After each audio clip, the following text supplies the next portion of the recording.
Hello everyone, welcome to success with Rai academy. आज का हमारा करंट का टॉपिक है जो न्यूज़ में इस समय हाईलाइट हुआ है, क्योंकि ये स्टेटमेंट आरबीआई के डिप्टी गवर्नर द्वारा दिया गया है, किसी साधारण व्यक्ति द्वारा नहीं दिया गया है। जो किसी चीज़ की अनुमति देता है उसी के द्वारा ये न्यूज़ दी गई है, इसलिए ये इंपॉर्टेंट हो गई है। तो ये न्यूज़ है, जल्द खुद की डिजिटल मुद्रा लाने का विचार। ये स्टेटमेंट दिया है आरबीआई ने। डिजिटल मुद्रा देखिए कई देशों में वैध नहीं है, खासतौर पर भारत में खुद वैध नहीं है, लेकिन अब डिप्टी गवर्नर इसको वैध करने की बात बोल रहे हैं। अगर उन्होंने ये बोला है कि भारत खुद की डिजिटल मुद्रा ला सकता है, तो कहीं ना कहीं ये बिटकॉइन जैसी विदेशी मुद्राओं के लिए एक चुनौती हो सकती है। तो आज के इस वीडियो में हम ये जानेंगे कि डिजिटल करेंसी क्या होती है, उसका क्या उपयोग है, क्या लाभ है, यानी क्या एडवांटेज है, क्या डिसएडवांटेज है, और कितने टाइप्स की डिजिटल करेंसी होती है, क्या भारत की इससे पहले कोई डिजिटल करेंसी थी, और अगर आरबीआई ने इसे लाने के लिए बोला है तो हम आरबीआई के बारे में भी विस्तार से इस वीडियो में जानेंगे। तो ये करंट का वीडियो आपको शायद एक नंबर दिला सकता है। तो चलिए स्टार्ट करते हैं। सबसे पहले हम ये देखते हैं कि आरबीआई के डिप्टी गवर्नर जो हैं टी रविशंकर जो डिप्टी गवर्नर हैं, उन्होंने बोला है कि आरबीआई खुद की डिजिटल करेंसी ला सकता है। अब ये डिजिटल करेंसी क्या होता है? डिजिटल करेंसी देखिए एक वर्चुअल करेंसी होती है, यानी कि उसे आप नोटों की तरीके या सिक्कों की तरीके गिन नहीं सकते हैं, उसे छू नहीं सकते हैं। ये एक आप कह सकते हैं अकाउंट से अकाउंट में ट्रांसफर होती है। इसको किसी के हाथों में नहीं दिया जा सकता, इसे कैश के तौर पर नहीं दिया जा सकता है। जैसे कि आप ईमेल भेजते हैं, आपने कोई पत्र नहीं लिखा, आपने टाइप किया, उसे सेंड किया और वो आपके मित्र को मिल गया। उसी तरीके से डिजिटल करेंसी होती है, आप उसे नेट के माध्यम से अपने वॉलेट से भेजेंगे और वो दूसरे व्यक्ति या अमुक व्यक्ति को मिल जाएगा। चाहे आप कोई ऑनलाइन पेमेंट करेंगे या फिर कोई ऑनलाइन लेन देन करेंगे, उसमें इसका सबसे ज़्यादा उपयोग होता है। यानी कि जिस करेंसी को आप छू नहीं सकते, सिर्फ नेट के माध्यम से एक वॉलेट से दूसरे वॉलेट में भेज सकते हैं, उसे ही डिजिटल करेंसी बोलते हैं। अब यहाँ पर डिजिटल करेंसी को एक और नाम से जाना जाता है, सीबीडीसी। सीबीडीसी इसका फुल फॉर्म क्या होता है? सीबीडीसी का फुल फॉर्म होता है central bank digital currency. Central bank digital currency, CBDC, ये पूछ सकता है आपको एब्रीवेशन में, इसलिए इसको आप जरूर नोट करिएगा और याद करिएगा। तो डिजिटल करेंसी के बारे में ये जानते हैं, यानी कि सीबीडीसी के बारे में जानते हैं कि जिस देश का केंद्रीय बैंक इसे जारी करता है, उस देश की सरकार की मान्यता इसे हासिल होती है। यह उस देश की बैलेंस शीट में भी शामिल होता है। अगर जाहिर सी बात है, केंद्रीय बैंक जो भारत सरकार, अगर आरबीआई की हम बात करें, अगर वो कोई डिजिटल करेंसी जारी करता है तो कहीं ना कहीं उसमें भारत सरकार की सहमति होती है। क्यों? क्योंकि आरबीआई की देख रेख कौन करता है? वित्त मंत्रालय, और वित्त मंत्रालय किसके अधीन आता है? भारत सरकार के अधीन। तो आपको यह जानना होगा कि अगर कोई करेंसी केंद्रीय बैंक द्वारा डिजिटल करेंसी जारी की जाती है तो उसमें भारत सरकार या वहां की सरकार की सहमति होती है और उसे उस करेंसी को बैलेंस शीट में भी दिखाना होता है।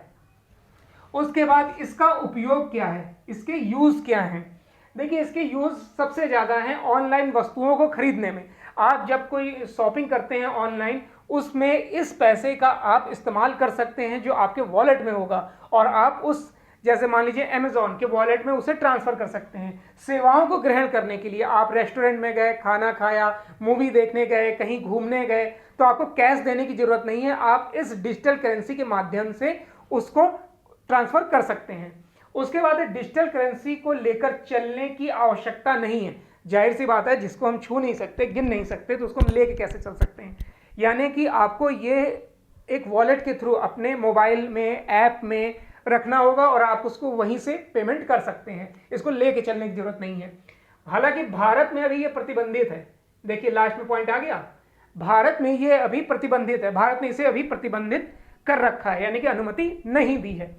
अब इसके लाभ क्या हैं? अगर मान लीजिए भविष्य में डिजिटल करेंसी आती है तो इसके लाभ क्या हैं? इसके लाभ होंगे, डिजिटल करेंसी के माध्यम से वस्तुओं को घर बैठे खरीद सकेंगे। अब मान लीजिए आपने कैश ऑन डिलीवरी का ऑर्डर दिया, या फिर आपने उसकी पेमेंट सोची कि मैं डिजिटल माध्यम से कर दूं तो आप घर बैठे ही उसको उसके अकाउंट में ट्रांसफर कर सकेंगे। करेंसी एक वॉलेट में उपलब्ध होती है, यानी एक ही वॉलेट से आप कई जगह पर इसका पेमेंट कर पाएंगे। निवेश के बाद इसमें संपत्ति में बढ़ोतरी कर सकते हैं। जैसे मान लीजिए आपने शेयर मार्केट का एक एग्जांपल लेते हैं, मान लीजिए आपने यश बैंक के शेयर लिए और वो मान लीजिए इस समय चल रहे हैं 50 रुपए के या 10 रुपए के, और जब भी बाजार में बढ़ोतरी आएगी तो जाहिर सी बात है उसके शेयर भी भागेंगे। वैसे ही इसका भी है, आप इसमें निवेश करेंगे तो ये जरूर बाउंस करेगा। डिजिटल करेंसी के मूल्य में परिवर्तन होता रहता है, कभी ये बढ़ता है और कभी घटता भी है, ये याद रखिएगा। ये इसका सबसे बड़ा ड्रॉबैक है कि इसका मूल्य स्थिर नहीं रहता, ये बढ़ता और घटता रहता है। अब इसके डिसएडवांटेज पर आते हैं, यानी कि इसकी हानियां क्या क्या हैं। देखिए, सबसे बड़ी हानि यही है कि ये वैध नहीं है, सरकार की इसको मान्यता नहीं है। उसके बाद प्रयोग जोखिम के अधीन है, यानी कि अब ये मान्य होगा नहीं, कभी भी ये बंद हो सकता है। मान लीजिए आपने 1 लाख की डिजिटल करेंसी रखी हुई है और सरकार ने इसे बंद कर दिया, या जिस कंपनी का आपने रखा हुआ है वो लेकर भाग गई, तो ये आपका सबसे बड़ा जोखिम है।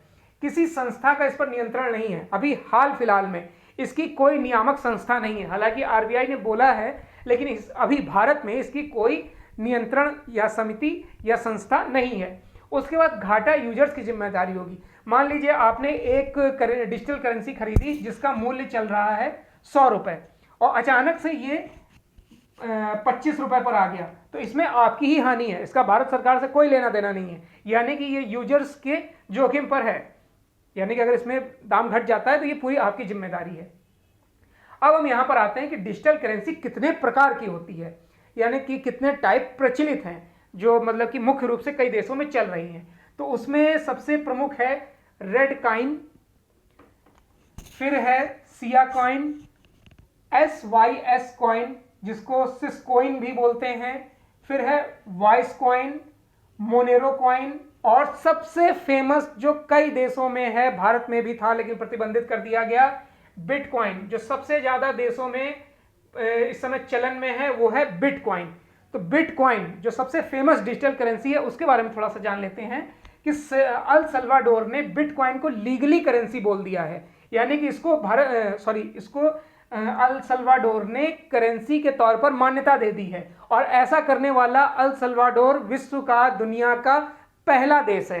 तो आपको ये पता होना चाहिए कि बिटकॉइन को सहमति देने वाला या फिर कह सकते हैं कि लीगली करेंसी का दर्जा देने वाला देश कौन सा है, तो आपका आंसर होगा अल सल्वाडोर। हालांकि इसने अभी अमेरिकी करेंसी को भी पहले की तरीके लीगल करेंसी मान रखा है।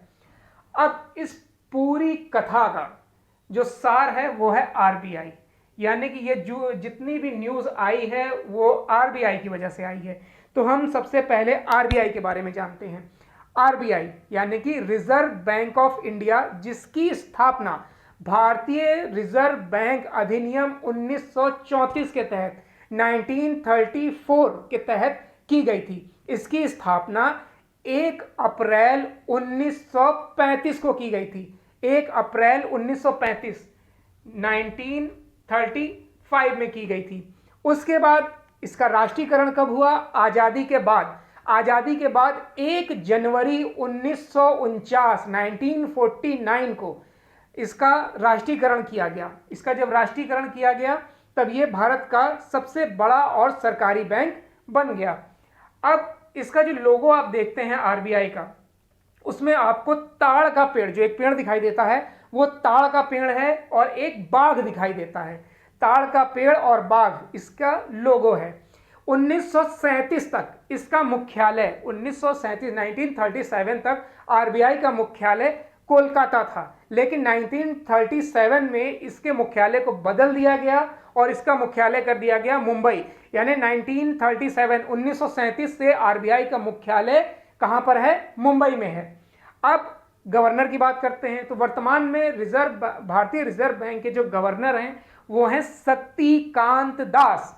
शक्तिकांत दास जो कि 25वें क्रम के गवर्नर हैं भारतीय रिजर्व बैंक के। 4 डिप्टी गवर्नर होते हैं, याद रखिएगा। पहले हैं टी रविशंकर, दूसरे हैं एम राजेश्वर राव, तीसरे हैं एमडी पात्रा, एमडी पात्रा, और चौथे हैं एमके जैन।